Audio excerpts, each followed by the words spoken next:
चलो डन। नमस्कार शेतकरी बंधूंनो, मी Swapnil Gawde, step organica private limited कंपनीचा प्रतिनिधी, शहादा हेडक्वार्टर।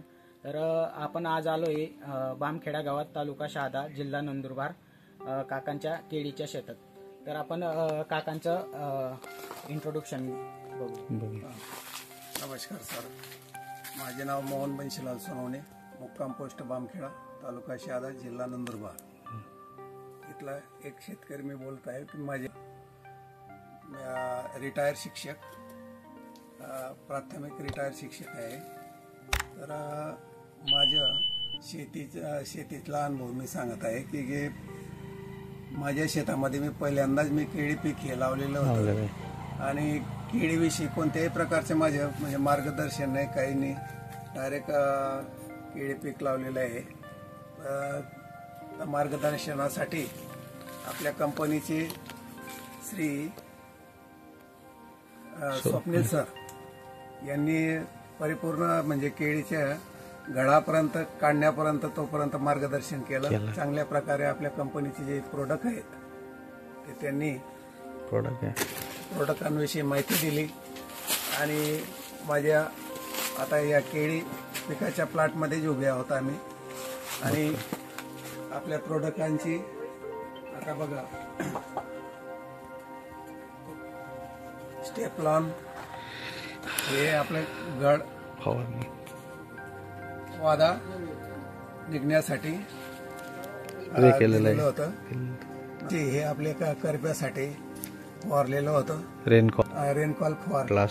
तर चांगल्या प्रकारे आज म्हणजे केळी पीक हे निर्यात क्षम असल्यामुळे आपल्या कंपनीविषयी मी आभार मागतो। तर आपण आता काकांकडून जाणून घेऊया की त्यांना स्टेपलॉन फवारणीनंतर काय रिझल्ट भेटला, ते आपण काकांकडून जाणून घेऊया। शेतकरी बंधूंना काय सांगू शकता काका आपण?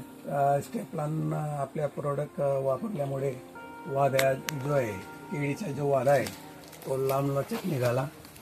केळीची साईज जी आहे ती परिपूर्ण म्हणजे अशी लांब प्रकारची निघालेली आहे आणि क्वालिटी त्याची।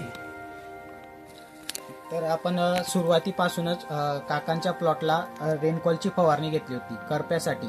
तर काकांकडूनच आपण जाणून घेऊया की त्यांना रेनकॉल फवारणीनंतर करप्यासाठी काय रिझल्ट भेटला। काका आपण काय सांगाल? तर आपल्या कंपनीचे जे जैविक प्रोडक्ट आहेत रेनकॉल म्हणून, हे मी ज्यावेळेस करपा आलेला होता त्यावेळेस आपल्या कंपनीचे जे जैविक उत्पादन आहे ते फवारल्यानंतर जागेवरती तात्काळ कंट्रोल झाला, करपा थांबला। मग म्हणून मी आपल्या कंपनीचे जे प्रोडक्ट आहे 2 वेळा फवारलं। आणि काका आपण जवळजवळ पहिल्या वेळेस ज्या वेळेस आपण फवारणी घेतली रेनकॉलची, त्याच्यानंतर आपण करप्यासाठी किती दिवसानंतर फवारणी घेतली? 1 महिन्यानंतर आणखी परत फवारणी केलेली होती। स्टॉप झाला।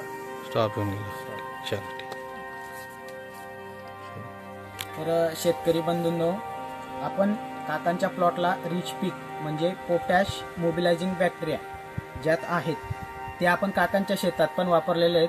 तर काकांना ते ड्रिपने सोडल्यानंतर काय अनुभव आला ते आपण त्यांच्याकडून जाणून घेऊ।